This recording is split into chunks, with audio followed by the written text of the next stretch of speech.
ordinaire du conseil municipal. On est lundi, le 3 août 2020, à 19h30, à la salle du conseil. On est à huis clos, évidemment, en raison de la COVID.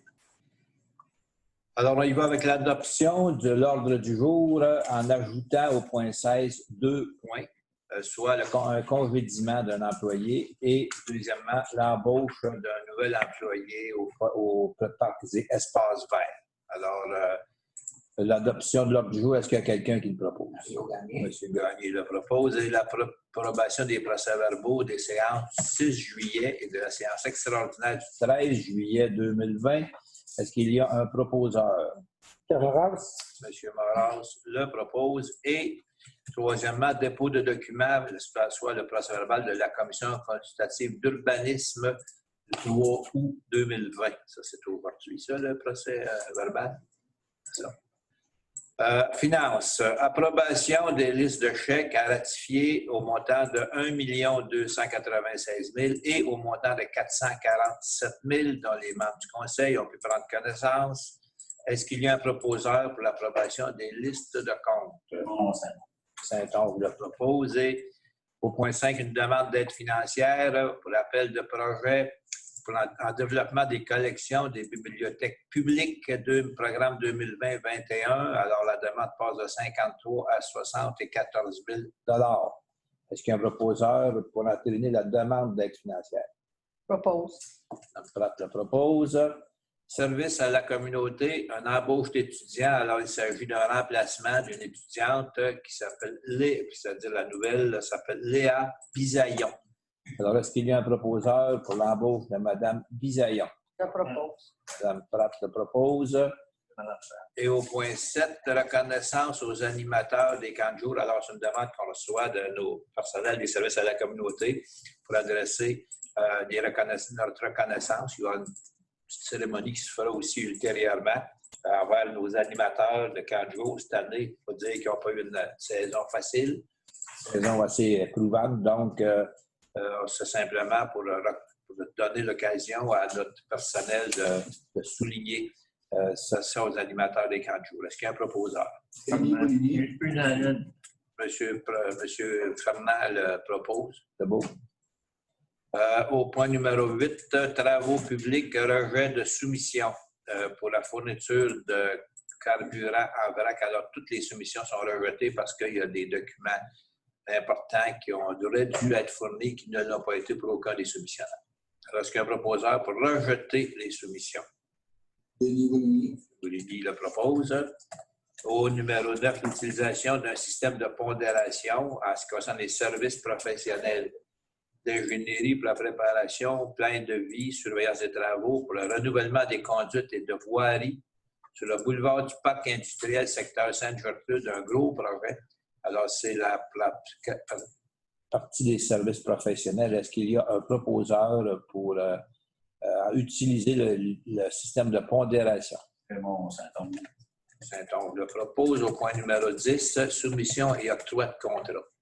Pour le prolongement et l'habilitation de Ponceau sur le chemin des Épinettes et la route des Ormes, secteur Sainte-Gertrude. Alors, c'est un montant aux entreprises Karl Marchand pour le prix de 419 739, mais qui est conditionnel aussi à l'obtention d'un octroi de 50 % de ce montant-là dans le volet voirie locale, accélération des investissements sur le réseau routier local, l'AIRRL, du ministère des Transports. Est-ce qu'il y a un proposeur? Mario Gagné le propose. À l'urbanisme, on a 4 demandes de dérogation mineure. Une première qui vient de M. Jacques de la rue L. Gaston-Godette, secteur Bécancourt, pour la construction d'un abri d'auto détaché de la maison pour avoir une distance avec le bâtiment principal de 1,4 mètres au lieu de 2 mètres. Alors, le commission consultative a émis 2 conditions, soit que les toiles soient enlevées, les toiles de côté pour le garage en question durant la période où ce n'est pas permis, et de l'aligner au dos avec le dos de la maison existante pour ne pas créer de vue non souhaitable là, à partir de la rue. Alors, est-ce qu'il y a un proposeur pour la demande de dérogation de M. Turcotte? M. Moras le propose. Mme Josée Labarre sur la rue Cormier, qui demande l'agrandissement de l'entrée charretière dans l'emprise pour avoir une largeur totale de 10,2 mètres au lieu de 5,5. Toutefois, c'est accepté à 9 mètres en raison de nos réglementations à l'hôtel de ville et dans le sens que on aurait voulu marier la largeur avec un garage existant, mais on limite quand même à 9 mètres la largeur de l'entrée charretière. Est-ce qu'il y a un proposeur pour la demande de Mme Labarre? Croteau le propose. M. Francis Lefebvre de la rue Évangéline qui demande l'agrandissement aussi d'une entrée charretière dans l'emprise pour une largeur de 9 mètres, 9,6 au lieu de 5,5. C'est la même chose que le cas d'avant, donc c'est 9 mètres et non 9,6, le maximum de largeur disponible. Alors, c'est accepté pour 9 mètres. Est-ce qu'il y a un proposeur pour cette demande? Mario Gagné. M. Gagné le propose. Dans le cas de M. Adelson de Séguerre, on va prendre le nom de sa blonde, c'est Valérie Dumont. Pour l'agrandissement, c'est sur la rue Cormier, l'agrandissement d'un garage attenant pour avoir une marge latérale de 1,5 mètres au lieu de 2 mètres dans son cas. Alors, est-ce qu'il y a un proposeur pour cette dérogation mineure? Denis Ouleni. M. Ouleni le propose. Comme ça, il a Au point. Les entrées charretières. Au point numéro 12, remplacement de la procédure, c'est simplement ici, étant donné la COVID, étant donné qu'on ne peut pas faire d'assemblée présentielle, donc les consultations pour nos règlements doivent être écrites pour une période de 15 jours pour les demandes de dérogation mineure. Alors, il y en a 3. Je vous en fais grâce, là, c'est des compagnies en numéro. Mais de toute façon, ça ne change rien à la résolution. C'est simplement pour remplacer la procédure de consultation. Est-ce qu'il y a quelqu'un qui propose ce remplacement de procédure? Mme Pratt le propose. Échange d'immeubles. Alors, il s'agit ici d'un échange de l'eau. Ça concerne un parc qu'on laisse pour l'utilisation de parc dans le domaine Lemérou, secteur Saint-Grégoire. C'est un petit changement, une rue qui empiètre sur le parc, mais qui va être échangé pour une autre section de terrain plus au nord qui va faire qu'on se retrouve avec à peu près la même dimension de terrain. Alors, c'est une question bien technique. Est-ce qu'il y a quelqu'un qui propose le remplacement de la procédure? Non, l'échange, excusez, l'échange d'immeubles avec la compagnie numéro Québec. Là. Alors, Saint-Onge le propose. Au numéro 14, service du greffe, avis de motion et dépôt de projet de règlement en ce qui concerne un nouveau programme, mais ce n'est pas nouveau, mais qui est le renouvellement du programme de rénovation Québec 2020-2021. Alors, les modalités d'application du programme de rénovation domiciliaire en milieu urbain. Le budget disponible est de 107 500. Le montant maximal qui sera attribué pour chaque projet sera de 5 000 et il est divisé à 60 par la Ville et 40 par la Société d'habitation du Québec. Alors, est-ce qu'il y a un proposeur pour ce règlement? Non, quelqu'un donne avis de motion. Avis de motion. Au numéro 15, aide financière, groupe de concertation des bassins versants de la zone Bécancour, Gros-Bec, projet d'aménagement d'habitat pour la perche chaude dans le secteur du lac Saint-Paul. Alors, on a atterri une aide qui avait déjà été engagée pour une période de 3 ans, 2018, 2019, 2020, pour une contribution financière de 1 000 par année. Et une contribution en nature, soutien technique pour le transfert de données et le reste de 1 000 par année. Alors, tout simplement pour entériner cette aide-là qui avait déjà été de toute façon accompagnée depuis l'année passée. Est-ce qu'il y a quelqu'un qui propose l'aide financière en question? M. Moras. M. Moras le propose. Au divers, qui n'était pas sur l'ordre du jour au départ, alors, il s'agit du congédiement de l'employé numéro 940. Le texte de résolution se lit comme suit. Considérant le rapport d'enquête verbale présenté par la Direction générale concernant les événements reprochés à l'employé numéro 940, considérant que les fautes reprochées à cet employé ont rompu le lien de confiance. En conséquence, il est résolu ce qui suit. D'ordonner le congédiement immédiat de l'employé numéro 940 et d'autoriser le directeur général à signer tout document nécessaire pour donner plein effet à la présente résolution. Est-ce qu'il y a quelqu'un qui propose l'adoption de ce congédiement? Denis Ouligny. Denis le propose. Au 16.2, nouveau point aussi, l'embauche de M. Tommy Roux pour le poste de préposé parc et espace vert. Alors, c'est un remplacement de poste. C'est quand même un poste régulier, saisonnier, à partir du 17 août 2020. Donc, c'est régulier, mais c'est saisonnier pour la période d'été. Alors, est-ce qu'il y a quelqu'un qui propose l'embauche de M. Tommy Roux? Propose. Je propose. Est-ce que vous avez des interventions, vous, membres du Conseil, des éléments que vous voulez ajouter?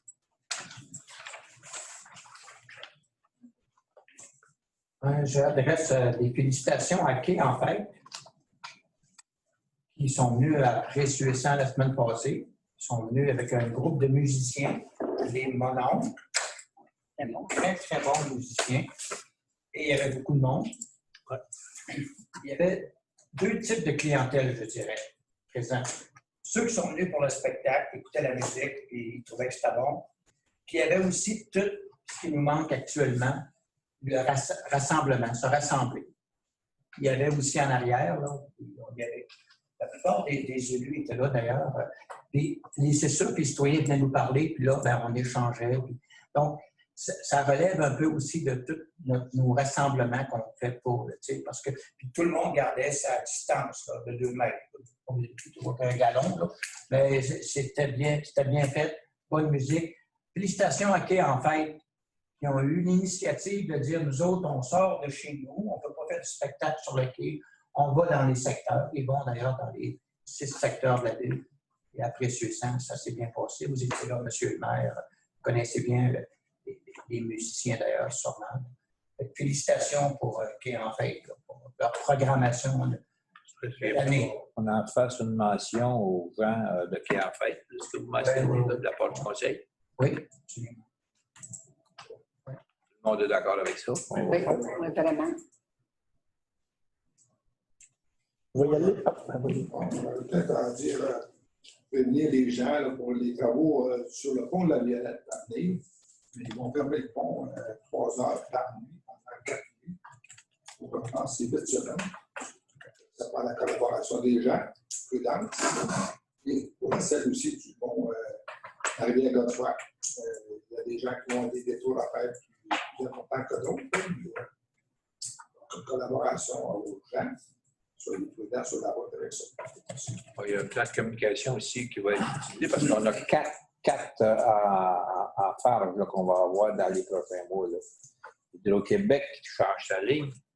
Tu as parlé du parc, du pont de la rivière Godefroy. Ça va durer longtemps. On a parlé du pont de la Violette qui va fermer la nuit. Et puis, on a parlé de tout ce qui se passe au niveau actuellement de Gentilly, là, de la route 132. Là, c'est vraiment, on ressemble à Montréal en cône jaune, cône orange là, actuellement. C'est pas de bonne remarque. Je vais y aller moi aussi avec des activités qui ont lieu dans la municipalité. C'est Gentilly sous les étoiles qui revient cette année pour une 3e édition. Rehaussé, c'est 2 sur 5 fins de semaine. Il y a déjà 2 fins de semaine de passé. C'est un site enchanteur. C'est au Moulin-Michel, à l'Agora des Générations. Il y a de plus en plus de gens qui viennent assister. On a une programmation diversifiée. Le vendredi, c'est plus familial. Et le samedi, c'est des films pour les gens un peu plus âgés. Puis, je vais aussi féliciter Céline Thibodeau, qui est en charge de la température. À date, elle est 4 en 4. Merci à Céline. Il n'y a pas Trois-Rivières, on n'a rien habillé à Trois-Rivières. On a un amphithéâtre avec en cours, tout est petit un peu, là, mais c'est un amphithéâtre. C'est exactement ça. Bonjour, moi je voudrais féliciter le comité d'embellissement. La ville de Bécancour va passer par les secteurs bientôt pour étudier les gens qui ont embelli le devant de leur maison. Les gens n'avaient pas besoin de s'inscrire, mais le tour de ville va se faire, puis il va y avoir des prix pour les gens qui vont avoir décoré du mieux possible leur maison, même si on a eu un temps très chaud et que les gazons n'étaient pas très beaux. Mais là, peut-être que l'inspection devait se faire fin juillet. Et là, peut-être que ça va retarder un petit peu, je pense. Hein? Oui. Et puis, je vais inviter les gens à venir faire un tour à la biodiversité, puis au Parc des Gnomes, puis tout ce qui s'appelle famille, de venir faire un tour, de faire le tour des secteurs. Il y a toujours quelque chose dans chacun des secteurs pour les familles. Alors, vous êtes tous les bienvenus. Voilà. Peut-être parler de ZIP, les deux rives, zone d'intervention prioritaire. Il y a eu un forum en 2019 à Lotbinière. Ça a été que les gens amenaient on avait une série de 80 questions dont on a eu à se pencher là-dessus, M. Croteau, M. le maire, et avec d'autres maires qui pensent à Saint-Pierre et Deschamps, les zones riveraines, pour établir après ça et se pencher, eux, sur ces questions-là. Le 27 janvier aussi, à l'hôtel des Gouverneurs, d'ailleurs, M. Lucien Paré était présent à cet atelier-là. C'est une présentation de Ouranos, puis de l'Université Laval, concernant les érosions. On parle du trafic maritime aussi, qui amène des, comment on appelle le terme, là, mais qui amène de l'érosion sur les rives. Je pense que les rives au nord par le Vatican, dans ces coups-là, sont peut-être plus exposées aussi. Plus près de chez nous, c'est l'organisme ZIP travaille sur les bandes riveraines du lac Saint-Paul. Il y a eu une implantation de 20 km de bandes riveraines, plantation de 18 000 arbustes, c'est-à-dire il y a eu une journée de plantation le 11 octobre 2019. Il y a eu un suivi également de l'entretien de ces bandes-là, les bassins versants du lac Saint-Paul, un suivi de ces plans-là sur 16 km. 80 des plants étaient toujours vivants. Ils en ont remplacé d'autres, soit 2700 arbustes. L'entretien aussi sur 7 km de bandes riveraines aussi ailleurs. L'installation, après qu'ils ont planté ces bandes-là, on l'a vu aussi cet après-midi, ils installent des panneaux pour identifier vraiment pas que les producteurs, parce que c'est en lien avec l'agriculture. Le taux de participation des agriculteurs a dépassé 90 Il y a un plan actuellement là, à cause de la pandémie qui n'est pas mis en valeur, mais c'est l'île Montesson. On se devait de se pencher là-dessus, nous. On se devait aussi de recevoir ZIP, les deux rives. Puis ça fait 2 fois que ça a été reporté là, à cause de la pandémie. On est en attente future d'une rencontre avec eux qui nous expliquerait de façon plus précise encore toutes les démarches qu'ils font. Il y a des plantes exotiques envahissantes. Il y a une étude qui est après se faire à Bécancour. Il y a 20 sites à Bécancour, puis il y en a 3 à Saint-Pierre-les-Béquets.